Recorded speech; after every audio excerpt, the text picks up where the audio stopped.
नमस्कार दोस्तों, मैं रत्नेसर आप सभी का स्टडी 91 में स्वागत करता हूं। और कैसे हैं आप सभी? उम्मीद करता हूं आप सभी स्वस्थ होंगे, जहां भी होंगे मस्त। दोस्तों आज बहुत ही इंपॉर्टेंट टॉपिक लेके आया हूं। जैसा कि आप जानते हैं दोस्तों, आज हम थार्नडाइक के बारे में पढ़ेंगे। दोस्तों थार्नडाइक हमेशा एक या दो क्वेश्चन हमारे सीटेट में या यूपी टेट या सुपर टेट हमेशा एक या दो क्वेश्चन हमेशा पूछे जाते हैं। तो बहुत ही इंपॉर्टेंट सेशन है, तो एक बार आप सभी शेयर कर दीजिएगा और हो सके तो लाइक कर दीजिएगा। आइए स्टार्ट करते हैं अपना सेशन। बहुत ही धमाकेदार होने वाला सेशन आज का। दोस्तों ये स्टडी 91 में आपको कुछ इन्फॉर्मेशंस दी गई है, आप सभी स्क्रीनशॉट ले सकते हैं इसका। कोई भी बच्चे कोई भी दिक्कत हो तो ठीक है। चलिए दोस्तों निवासी कहाँ के थे आपके थार्नडाइक? सबसे पहले हमारे पास महान आत्मा के बारे में थोड़ा सा जानते हैं। जो हमारे निवासी थे ये अमेरिका के निवासी थे। कहाँ के निवासी थे दोस्तों? अमेरिका के निवासी थे, यूएसए के निवासी थे। अमेरिका के निवासी थे हमारे थार्नडाइक जी दोस्तों, यूएसए। और इनका जन्म हुआ था दोस्तों 31 अगस्त 1874 में। इनका जन्म कब हुआ था? 31 अगस्त 1874 ईस्वी में इस महान आत्मा का जन्म हुआ था दोस्तों। और 9 अगस्त दोस्तों 9 अगस्त 1949 में इस महान आत्मा की मृत्यु हो गई थी दोस्तों। तो ये जानिए, ये आपका 2 से 3 पॉइंट दोस्तों तैयार हो गया। निवासी कहाँ के थे? ये अमेरिका के निवासी थे, यूएसए के। इनका जन्म हुआ था 31 अगस्त 1874 ईस्वी में और इनकी मृत्यु हो गई थी 9 अगस्त 1949 ईस्वी। ये आपके 3 पॉइंट दोस्तों तैयार हो गए हैं। आप सभी इसका स्क्रीनशॉट ले सकते हैं। बहुत ही इंपॉर्टेंट चीज़ है, टॉपिक है, बड़ा मज़ेदार, मज़ा आने वाला है दोस्तों। 1 बाय 1 आप सभी चलते चलिए, ठीक है। चलिए दोस्तों नेक्स्ट चलते हैं दोस्तों। नेक्स्ट बात करते हैं इनकी बुक की। तो इनकी बुक थी दोस्तों एजुकेशन साइकोलॉजी। इनकी बुक की नाम पता किया जाए तो एजुकेशन साइकोलॉजी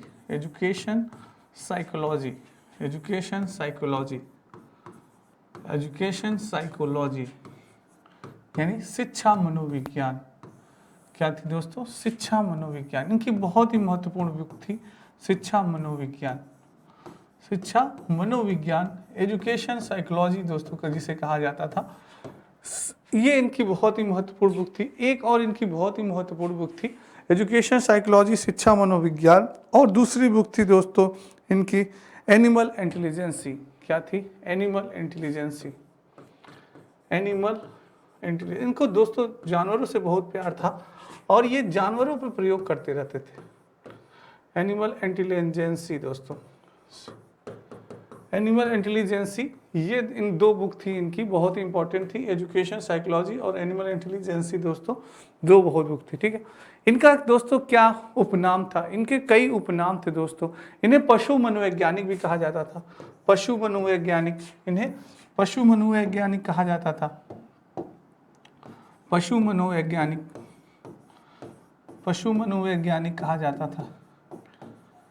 कहा जाता था। प्रथम अधिगम मनोवैज्ञानिक कहा जाता था।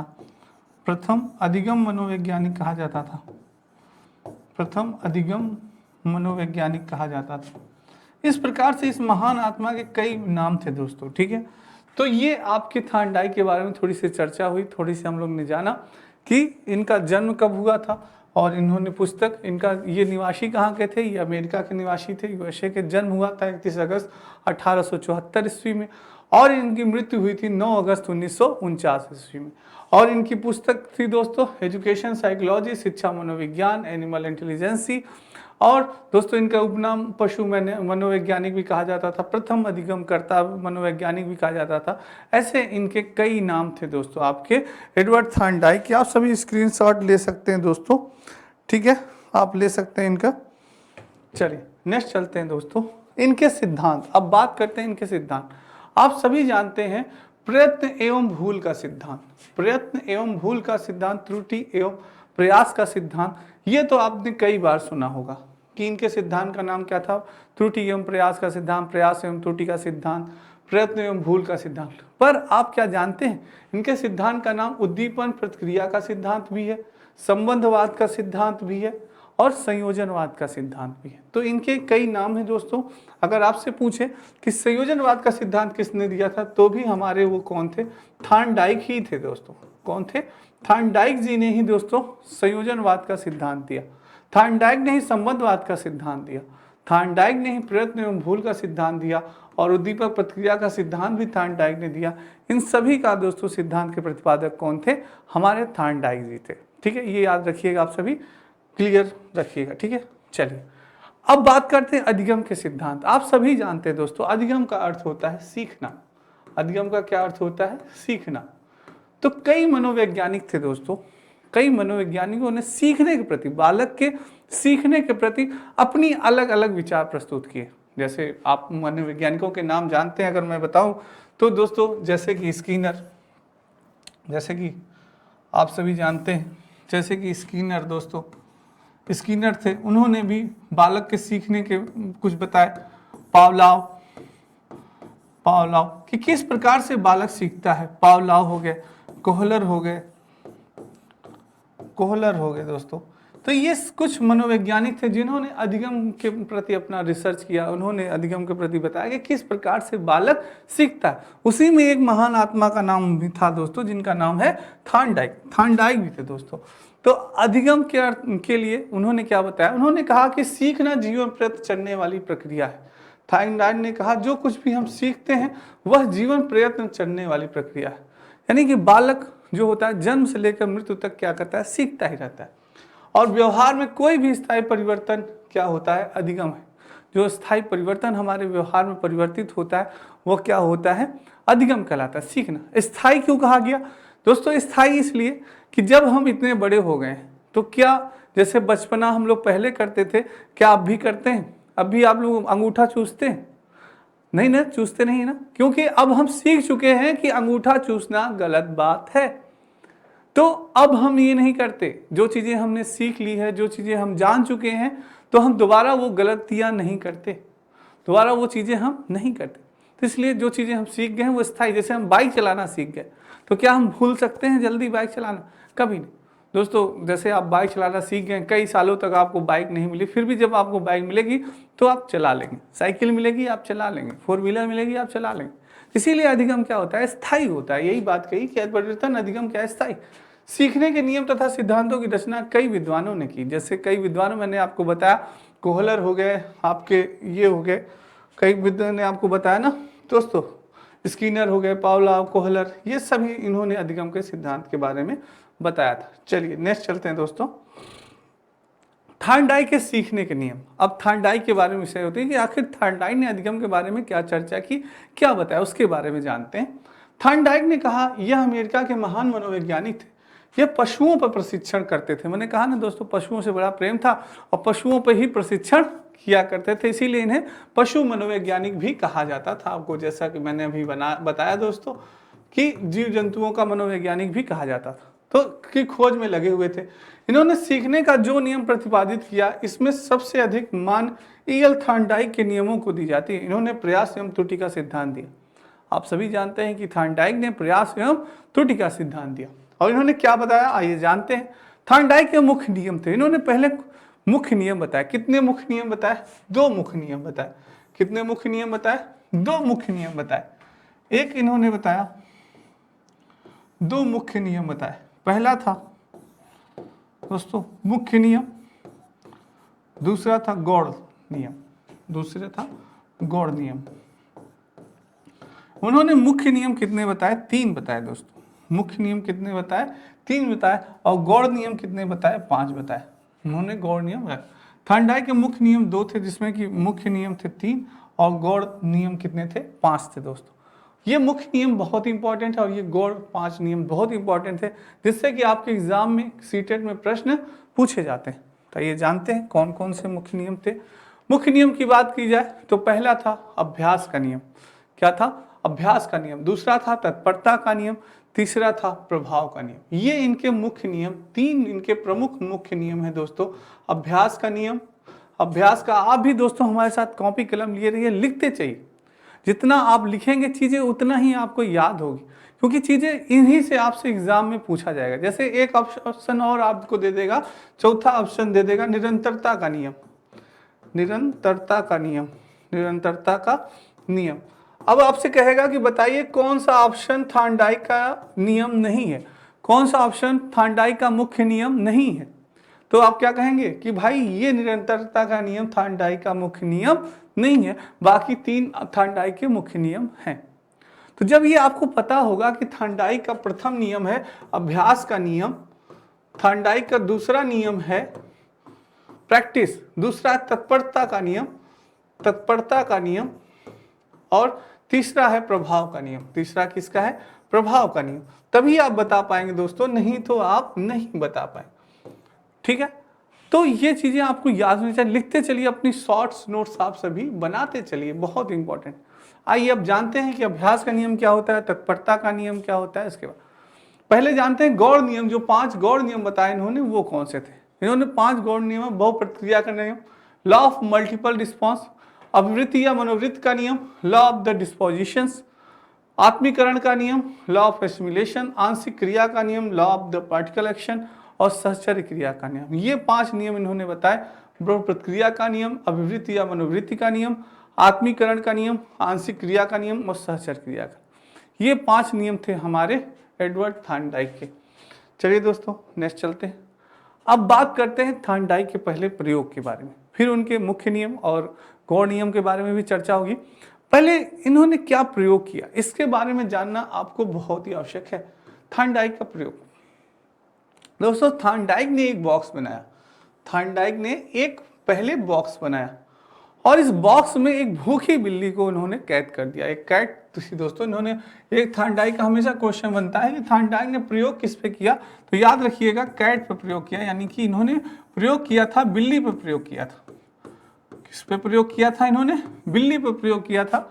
आप जानते हैं दोस्तों स्किनर ने कबूतर पर प्रयोग किया था। स्किनर ने किस पे प्रयोग किया था? स्किनर ने कबूतर पर प्रयोग किया था, कबूतर और चूहे पर प्रयोग किया था, कबूतर और चूहे पर प्रयोग किया था। ऐसे आप जानते हैं कि पावलोव ने कुत्ते पर प्रयोग किया था, पावलोव ने डॉग पे प्रयोग किया था, और कोहलर ने वनमानुष पे प्रयोग किया था। कोहलर ने किस पे किया था? वनमानुष पे प्रयोग किया था, इन द सेंस सुल्तान पे। किस पे प्रयोग किया था? सुल्तान पे। तो ऐसे दोस्तों हर एक मनोवैज्ञानिक ने अपने जो उनको फेवरेट लगे जानवर उन पे उन्होंने प्रयोग किया, उन्हें अच्छे लगे तो उन्होंने उन पे प्रयोग किया। जैसे हमारे थॉर्नडाइक जी ने बिल्ली पे प्रयोग किया।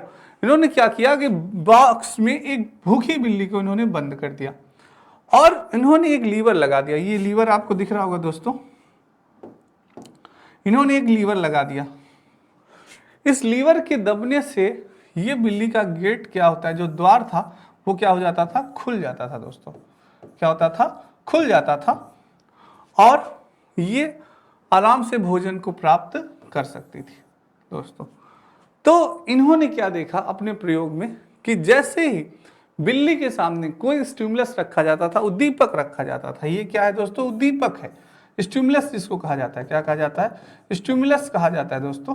स्टिमुलस यानी कि उद्दीपक। तो जैसे ही उद्दीपक इन्होंने मछली को रखा, भूखी बिल्ली थी, उसकी फेवरेट डिश मछली मिली, तो फिर भूख उसकी क्या हुई और बढ़ गई और उसने प्रतिक्रिया करना प्रारंभ कर दिया, अनुक्रिया करना प्रारंभ कर दिया, यानी रिस्पॉन्स करना प्रारंभ कर दिया, रिस्पॉन्स देना प्रारंभ कर दिया। रिस्पॉन्स करने लगी, प्रतिक्रिया करने लगी और भूख से के मारा छटपटाने लगी, इधर उधर भागने लगी दोस्तों। और जैसे ही वो इधर उधर भाग रही थी तभी उसका पंजा लीवर पे पड़ा, तभी उसका पंजा क्या हुआ? लीवर पे पड़ा और ये गेट क्या हो गया? खुल गया और तुरंत बिल्ली आई और बिल्ली अपना फेवरेट डिश ग्रहण कर। ऐसा थॉर्नडाइक ने कई बार किया, कई बार उन्होंने प्रयोग किया और उन्होंने ये पाया कि कुछ समय बाद बिल्ली ये समझ चुकी थी कि जब लीवर पे पैर पड़ेगा तभी ये दरवाजा खुलेगा, नहीं तो कभी किसी भी हाल में ये दरवाजा खुलने वाला नहीं। तो दोस्तों अब बिल्ली को दरवाजा खोलने में बहुत ही कम समय लगता था क्योंकि वो जान चुकी थी। तो ये चीज था, ये इन्होंने प्रयोग किया कि इन्होंने ये बताया कि स्टिमुलस को देख के, उद्दीपक को देख के ही यानी कि बिल्ली अनुक्रिया की, बिल्ली ने ही अनुक्रिया किया, रिस्पॉन्स किया। इसीलिए इनकी थ्योरी को SR बॉन्ड थ्योरी भी कहा जाता है, special response stimulus response bond theory भी कहा जाता है। इसी प्रकार से बालक को भी हम कोई स्टिमुलस दिखाएंगे, स्टिमुलस देंगे तो वो प्रतिक्रिया करेगा। जैसे कि आजकल के बच्चों को हम लोग कहते हैं ना, बेटा हाई स्कूल पास हो तुम्हारी साइकिल पक्की है, तब बच्चा क्या करता है, तब पढ़ता है, मन लगा के पढ़ाई करता है। तो फिर उसको लालच होती है कि हाँ यार, अगर इस बार हाई स्कूल हमने अच्छे से पास किया तो पापा हमें बाईसाइकिल दिलवाएंगे, पापा हमें फ़ोन दिलवाएंगे, पापा हमें गाड़ी दिलवाएंगे। तो कई प्रकार के स्टिमुलस हमारे फादर्स देते रहते हैं अपने बच्चों को, सभी लोग देते हैं भाई कार्य कराने के लिए। तो वो चीज़ है दोस्तों, वही चीज़ बताई थी आपके थांडाइक ने कि स्टिमुलस को देख के ही लोग प्रतिक्रिया करते हैं। ठीक है, ये इनका प्रयोग था। नेक्स्ट दोस्तों, ये आपके स्टडी 91 में कुछ पुस्तकें हैं, आप सभी देख सकते हैं, बहुत ही इंपॉर्टेंट पुस्तकें हैं।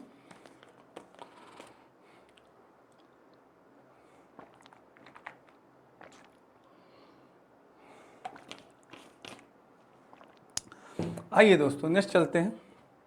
अब बात करते हैं मुख्य नियम की। मुख्य नियम में पहला इनका था अभ्यास का नियम, प्रैक्टिस मेक्स परफेक्ट। दोस्तों जितना आप अभ्यास करेंगे उतना ही ज़्यादा आप परफेक्ट होंगे। मैंने कई बार आपको बताया है, आपने वही बात थांडाइक जी ने भी कहा कि अधिगम को सीखने के लिए अभ्यास बहुत ही आवश्यक है।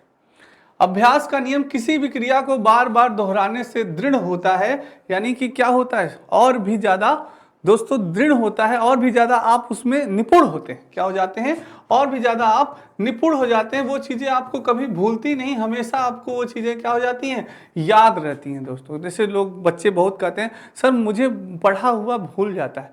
क्यों भूल जाता है, क्योंकि आपने उसकी प्रैक्टिस नहीं की, आपने उसका अभ्यास नहीं किया। इस तरह से आपने सुना होगा दोस्तों, करत करत अभ्यास से जड़मत हो सुजान, रसरी आवत जाते सिल पे पड़ने सा। दोस्तों कुआं की रस्सी आपने देखा होगा गांव में, जिससे बाल्टी से पानी निकालता है एक व्यक्ति, तो जो ये पत्थर का जो ये होता है दोस्तों, आपने इसको चक्री कहा जाता है, पत्थर की ये चक्री होती है दोस्तों, इस पे बार बार रस्सी के आने जाने से क्या हो जाता है, निशान पड़ जाता है। तो हमारा आपका तो ये ब्रेन है दोस्तों, मस्तिष्क है, किसी भी चीज़ को अगर हम बार बार पढ़ेंगे तो क्यों नहीं याद होगा। बस वही है कंटिन्यूटी दोस्तों, लगातार किसी भी कार्य को हमें लगातार करना है, लगातार और अभ्यास के साथ, लगातार हमें उसे अभ्यास करना है दोस्तों। ठीक है, तो ये चीज़ है दोस्तों, ये कंटिन्यूटी आपको अंदर आनी चाहिए। ठीक, नेक्स्ट चलते हैं, उपयोग का नियम। अब बात करें इसी में अभ्यास के नियम में उपयोग का। इस नियम का अर्थ है अभ्यास कुशल बनता है। अभ्यास क्या करता है, कुशल बनाता है, आपको निपुण बनाता है। जितना ज़्यादा आप किसी चीज़ का अभ्यास करेंगे आप निपुण होंगे उस चीज़ में। जैसे दोस्तों आपका सीटेट का एग्जाम होने वाला है, तो प्रीवियस ईयर्स क्वेश्चन जितना ज़्यादा से ज़्यादा आप लगाएंगे, आपका दोस्तों मैथ सही होगा, आपका ईवीएस सही होगा, आपकी सीडीपी सही होगी, आपकी हिंदी सही होगी, तो ये आपके दोस्तों संस्कृत सही होगी। जितनी आप प्रैक्टिस करेंगे आपको पता चलेगा किस प्रकार से क्वेश्चन पूछे जा रहे हैं, कहाँ से क्वेश्चन पुटअप हो रहा है, तो ये सारी चीज़ें आपको पता चलेंगी। तो वो चीज़ बहुत इंपॉर्टेंट है दोस्तों। ठीक है, और प्रैक्टिस करते रहेंगे तो आप और भी सॉलिड होते जाएंगे दोस्तों, आपके अंदर कॉन्फिडेंस की वृद्धि और भी ज़्यादा होगी। ठीक है, तो अभ्यास आपको क्या करता है, निपुण बनाता है। अनुपयोग का नियम, इसका अर्थ यह है यदि हम सीखे हुए कार्य को अभ्यास नहीं करते तो हम भूल जाते हैं। अनुपयोग का नियम दोस्तों आप सभी जानते होंगे, टेबल यानी कि पहाड़ा। दोस्तों अगर हम टेबल की प्रैक्टिस न करें, जो कि रियलिटी पहाड़े की प्रैक्टिस न करें, तो हम लोग 19 का पहाड़ा भूल जाते हैं, 17 का पहाड़ा भूल जाते हैं, 18 का और 16 का भूल जाते हैं। फिर पूछा जाए भाई 16 पंचे कितना, फिर बढ़ने लगेंगे सर 16 16 16 32 43 44 16 पंचे 80 सर, ऐसे फिर हमें याद आएगा, या 16 में 5 का मल्टीप्लाई करने लगेंगे, तब जाके हमें पता चलेगा भाई 16 पंचे 80 होता है। तो ये चीज़ है। तो ये है कि प्रैक्टिस जब आप करना छोड़ देते हैं तो हम चीज़ों को क्या करते हैं, भूल जाते हैं। तो ये बात है दोस्तों। चलिए नेक्स्ट चलते हैं, तत्परता का नियम। तत्पर, लगातार, कंटिन्यूटी, यानी इस नियम का अर्थ यह है कि यदि हम किसी कार्य को सीखने के लिए तैयार हैं, तत्पर हैं या इच्छुक हैं दोस्तों, इच्छुक होगा आधा होगा, इच्छुक हो जाते हैं तो हम उसे शीघ्र सीख जाते हैं। क्या होते हैं, सीख जाते, तत्पर हैं, किसी भी कार्य को करने के लिए हम तत्पर हैं, इच्छुक हैं दोस्तों। क्या है, इच्छुक हैं, हमारी दोस्तों अंदर से मनोकामना है किसी चीज को सीखने की, तो हम तुरंत सीख जाते हैं। जैसे दोस्तों साइकिल चलाना, बाइक चलाना, ये हमारी इच्छा है कि अरे यार जॉन अब्राहम तरह हम भी धूम मचाएं और हम भी साइकिल चलाएं। हमारा दोस्त साइकिल चलाना सीख गया, हम भी दोस्तों बाइक चलाना सीखें। तो आप दोस्तों कंटिन्यू आप क्या करते रहेंगे तो बहुत ही जल्दी सीखेंगे। गिरे, एक बार चोट लगी, 2 बार चोट लगी, फिर उठे, फिर दोस्तों सीखेंगे। इसी तरह से कार चलाना, आपकी इच्छा है कार चलाने की, तो आप दोस्तों 1 बार 2 बार गिरे भिड़े, फिर से ये हुआ नहीं यार हमें कार चलाना सीखना है। तो वही चीज़ है, किसी भी कार्य को सीखने के लिए आपको तत्पर होना पड़ेगा दोस्तों। आपको सीटेट निकालना है तो उसके लिए आपको तत्पर होना पड़ेगा। नहीं मुझे इस बार सीटेट निकालना है, मुझे इस बार 140 प्लस लाना है, 140 प्लस लाना है, तो उसके लिए आपको मेहनत करनी पड़ेगी दोस्तों। ठीक है, तो ये तत्परता का नियम। नेक्स्ट चलते हैं प्रभाव या संतोष का नियम। प्रभाव या संतोष का नियम यानी इस नियम का अर्थ है कि हम उस कार्य को सीखना चाहते हैं जिसका परिणाम हमारे लिए हितकर होता है, जिससे हम सुख और संतोष मिलता है। जैसे विद्यालय में पुरस्कार तथा दंड अपनाकर सीखने की क्रिया को प्रभावशाली बनाया जाता है। दोस्तों पहले दंड दिया जाता था, अब तो नेशनल एजुकेशन पॉलिसी 2010 थी, आरटी एक्ट 2009 और एनसीएफ 2005 सभी ने कह दिया कि भाई अब बच्चे को आप उंगली तक नहीं दिखा सकते। तो कानूनी अधिकार है, दंड देने की बात तो अब छोड़ दीजिए, पुरस्कार की बात कर सकते हैं। हाँ हम ये कर सकते हैं बेटा अगर आपने अच्छा वो क्या भाई पुरस्कार ऐसा रख सकते हैं, ये नहीं कि सबको पुरस्कार बांटे भाई, ऐसा आप मनोबल उसका ऊंचा करिए शब्दों के माध्यम से। वाह बेटा तुम तो जीनियस हो, तुम तो मैथ में जीनियस हो, मैथ में तुम्हें जो कुछ भी क्वेश्चन देते हैं तुम तो तुरंत सॉल्व कर लो बेटा, तुम तो जीनियस हो, क्लास के तुम जीनियस हो, क्लास के टॉपर। ऐसे आप उसका क्या करें, उसको दोस्तों प्रभावित करें, उसको क्या करते हैं, उसको मोटिवेट करें।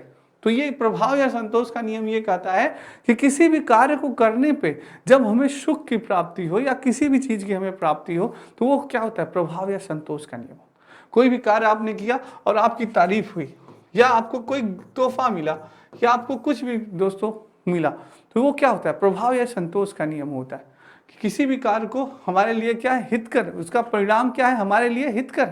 जैसे हम सीटेट निकालते हैं, क्वालिफाई करते हैं, तब ही तो हम टीचर की वैकेंसी में दोस्तों पार्टिसिपेट कर पाएंगे और हम टीचर की जॉब निकाल पाएंगे, तो वो हमारे लिए हितकर है जॉब।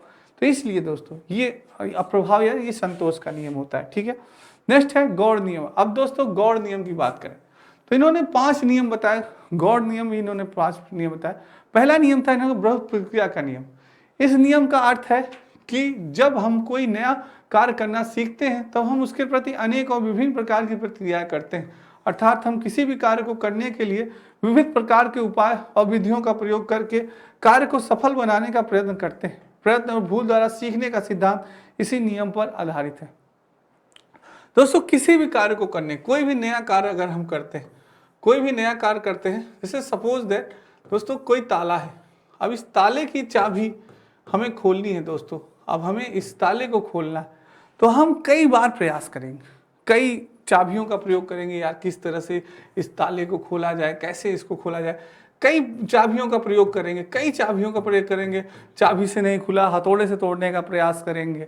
किसी भी तरह से हमारा क्या है, मेन उद्देश्य क्या है, मेन लक्ष्य क्या है, इस ताले को खोलना। क्या है, इस ताले को खोलना, हमें ये ताला खोलना सीखना है, हमें ये ताला खोलना जानना है, तो वो चीज़ है दोस्तों। तो हम कई प्रकार से उसका प्रयास करें। इसी प्रकार से जब हम साइकिल चलाना सीखते हैं तो पहले धीरे धीरे चलाते हैं, फिर दोस्तों गिरते हैं, फिर संभलते हैं, फिर चलाते हैं। इसी तरह मैथ के क्वेश्चन दोस्तों आप पहले बेसिक चीज़ें लगाते हैं, फिर मैथ्स के आप धीरे धीरे उसमें ट्रिक लगाते हैं। तो ये चीज़ क्या है, किसी भी फिर और दूसरे नियम लगाते हैं, यार किस तरह से और जल्दी भी इसको सॉर्ट किया जाए और जल्दी से हम लगा सकें। तो किसी चीज़ को सीखने के लिए हम कई नियम यूज करते हैं, कई बार प्रक्रियाएं करते हैं, वही है बहुप्रक्रिया का नियम। ठीक है, चलिए नेक्स्ट चलते हैं अभिवृत्ति या मनोवृत्ति का नियम। इस नियम का अर्थ है कि जिस कार्य के प्रति हमारी जैसी मनोवृत्ति या अभिवृत्ति होती है हम उसके वैसे ही सीखते हैं। अर्थात अगर हमारे मानसिक रूप से किसी कार्य को करने के लिए तैयार नहीं है तो हम उस कार्य करने में असफल होगी, कई सारी त्रुटि करें। जैसे अगर हमने सीटेट दोस्तों क्वालिफाई करने का मन नहीं है, सीटेट के प्रति या शिक्षक बनने के प्रति आपका विचार नहीं है, आप शिक्षक नहीं बनना चाहते, आप एसआई बनना चाहते, तो आपको माता पिता हमेशा करें नहीं बेटा आपको शिक्षक बनना है, अब उसमें आपको शिक्षक बनने में रुचि है ही नहीं, आपकी रुचि है एसआई बनने में, उपनिरीक्षक बनने में। तो आप क्या करेंगे, आप बेमन से पढ़ेंगे दोस्तों, बेमन से सीटेट पढ़ेंगे और सीटेट आपका निकलेगा भी नहीं, और आप कई बार प्रयास करते रहेंगे वो चीजें नहीं हो पाएगी, आप एक अच्छे शिक्षक भी नहीं बन पाएंगे। तो वो चीज़ है, वही चीज़ है दोस्तों, किसी भी कार्य में जब तक आपका मन नहीं लगेगा, आपका यानी कि आप जागरूक नहीं होंगे उसके प्रति, तब तक आप उस कार्य को नहीं सीख सकते दोस्तों। ठीक है, किसी भी कार्य को सीखने के लिए आपको जागरूक होना पड़ेगा। ठीक है, त्रुटि होती रहेगी। आंशिक क्रिया का नियम, इस नियम के अनुसार जिस कार्य को हमें करना होता है उसे हम छोटे छोटे अंशों या भागों में विभाजित कर देते हैं, जिससे कार्य शीघ्र या सरलतापूर्वक समाप्त हो जाता है। आंशिक क्रिया का नियम थार्नडाइक जी ने बताया कि जिस कार्य को हमें करना है, कोई भी बड़ा कार्य है दोस्तों, जैसे घर बनाना, दोस्तों आज के समय में घर बनाने का एक टास्क बहुत बड़ा माना जाता है कि घर आप बनवा लीजिए, बहुत बड़ा टास्क। तो पहले घर बनाने से पहले हम उस कार्य को तोड़ते, पहले हमें क्या लेनी पड़ेगी, पहले हमें घर बनाने के लिए अच्छी जगह पे जमीन लेनी पड़ेगी, ठीक ठाक से जमीन लेनी पड़ेगी, हाँ भाई अच्छी जमीन हो। उसके बाद हम क्या करेंगे, उसका नक्शा बनवाएंगे। क्या बनवाएंगे, नक्शा बनवाएंगे। दोस्तों हमने क्या है, घर के निर्माण को भागों में बांट दिया, पहले जमीन लिया, फिर हमने उसका नक्शा बनवाया, फिर हमने किसी मिस्त्री से हम मिले, अच्छे कारीगर से हमने मिले, और कारीगर से मिलने के बाद हमने उससे कहा कि भाई कैसे घर बनेगा, सारा एस्टीमेट हमने तैयार किया। सारे जो एस्टीमेट से माल्स हैं दोस्तों, जो एस्टीमेट है, मान लीजिए सीमेंट हुआ, सीमेंट हो गया, बालू हो गया, ये सारी चीज़ें हमने इकट्ठा की, जो सारे सामान लगते हैं घर बनाने वो इकट्ठा किया, फिर हमने घर बनाना शुरू किया। तो कितने स्टेप हुए दोस्तों, हमने यानी कि एक घर बनाने के स्टेप को भागों में बांट दिया, पहले भाई जमीन, फिर नक्शा, फिर उसके बाद सामान खरीदा, उसके बाद बनवाना शुरू किया। अब हम एक साथ ये कार्य करने लगेंगे तो हम परेशान हो जाएंगे और कार्य भी संपन्न अच्छे से नहीं हो पाएगा। तो इसीलिए कोई भी बड़ा कार्य है तो उसे आप छोटे छोटे भागों में बांट दीजिए, अच्छे से आप कर लेंगे। ठीक है, आत्मीकरण का नियम, इस नियम के अनुसार हम नए ज्ञान को प्राप्त करके आत्मसात कर लेते हैं। दूसरे शब्दों में अगर हम कहें तो नवीन ज्ञान को अपने पूर्व ज्ञान को अस्थायी अंग बना लेना ही है दोस्तों, क्या कहलाता है, आत्मीकरण का नियम कहलाता है। यही कारण है कि जब शिक्षक बालक को नई बात सिखाता है तब उससे पहले सीखी हुई बात से संबंधित स्थापित कर देता है। जैसे आप मैथ के टीचर, जैसे आप क्या हैं दोस्तों, किसी मैथ के टीचर्स हैं, आप मैथ के टीचर हैं, तो सबसे पहले आप बच्चों के पूर्व ज्ञान का पता लगाएंगे। क्या करेंगे, पूर्व ज्ञान का पता लगाएंगे। क्या पूर्व ज्ञान का पता लगाएंगे, भाई बालक को जोड़ कर आता है, बालक को माइनस करना आता है, बालक को डिवाइड करना आता है, बालक को मल्टीप्लाई करना आता है, बालक को टेबल आता है कि नहीं आता है। तो ये उसके पूर्व ज्ञान का, जैसे आप दोस्तों कक्षा 5 के स्टूडेंट को पढ़ा रहे हैं तो ये पूर्व ज्ञान उसका पता करना आपको आवश्यक होगा। उसके बाद आप उसको क्वेश्चंस देंगे मैथ के कि चलो बेटा अब ये क्वेश्चन तुम लगाओ, हमें पता चल गया कि तुम्हें मैथ्स भी आती है, तुम्हें टेबल आता है, तुम्हें मल्टीप्लाई आता है, तुम्हें प्लस करना आता है, माइनस डिवाइड करना। तो दोस्तों अगर बिना आप उसके पूर्व ज्ञान का पता किए उसे अगर आप क्वेश्चन देंगे तो वो सॉल्व नहीं कर पाएगा, उसे दिक्कत हो। यही चीज है आत्मीकरण का नियम, पूर्व ज्ञान से नए ज्ञान को जोड़ना। पहले पूर्व ज्ञान को पता करेंगे, उसके बाद उसे नया ज्ञान प्राप्त करेंगे। पहले अगर उसे ज्ञान ही नहीं है, पहला जैसे ये जोड़ घटाना नहीं मालूम है, तो उसको हम क्वेश्चन लगा के क्या फायदा दोस्तों। तो ये चीजें पहले उसे करवाएंगे। तो वही बात है पूर्व ज्ञान। सहचर क्रिया का नियम, इस नियम के अनुसार पहले कभी की गई क्रिया को उसी के समान दूसरी परिस्थिति में उसी प्रकार करना। यदि किसी दोस्तों उसी परिस्थिति में करना, जैसे कभी किसी बच्चे में किसी माँ का बच्चा मर जाता है तो वो उसके वस्तुओं को उसी प्रकार से सींच लगाती है जैसे बच्चे को लगाती है। दोस्तों आपने देखा होगा बंदर को देखा होगा आपने। जो बंदर होता है दोस्तों, बंदर का जब बच्चे की मृत्यु हो जाती है तो वो दोस्तों कई दिनों तक बंदर अपने बच्चे को दोस्तों नहीं हटाता। जैसे हमारे यहाँ तो आज मृत्यु हुई तो कल तुरंत वो हो जाता है, पर दोस्तों माँ की ममता आप जानते ही हैं। बंदर के दोस्तों जो माँ की ममता होती है वो अपने मृत्यु बच्चे को दोस्तों कई दिनों तक उसी प्रकार से जिस प्रकार से वो जीवित रहता था तब उसको दूध पिलाती है, उसको रखती है, उसका हर चीज़ देखभाल करती है दोस्तों, हर चीज़। उसे विश्वास ही नहीं होता कि मेरा बच्चा मर चुका। तो यही चीज़ है दोस्तों, जब तक उससे गंध नहीं आने लगती तब तक वो उसे दूर नहीं करती।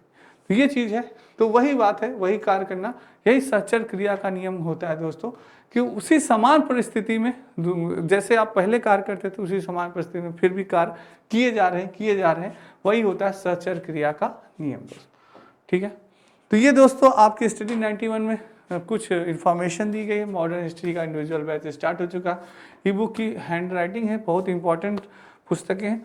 दोस्तों उम्मीद करता हूँ आज की क्लास आपको बहुत अच्छी लगी होगी, तो एक बार शेयर और लाइक ज़रूर कर दीजिएगा दोस्तों। तो आज के लिए बहुत बहुत धन्यवाद। कल फिर मिलेंगे इसी टाइम पे दोस्तों। कल थार्डाइक से संबंधित क्वेश्चंस पे डिस्कस होगा, जो कि बहुत ही इंपॉर्टेंट है। अगर वो क्लास आपने कर ली तो आपका सारा कॉन्सेप्ट थार्डाइक से क्लियर हो जाएगा। कोई भी क्वेश्चन अगर आपका थार्डाइक से आएगा तो मेरा वादा है दोस्तों, आपका एक भी क्वेश्चन गलत नहीं होगा। तो कल की क्लास बहुत इंपॉर्टेंट है, आप जरूर लीजिएगा। आज के लिए इतना ही, धन्यवाद। जय हिंद दोस्तों।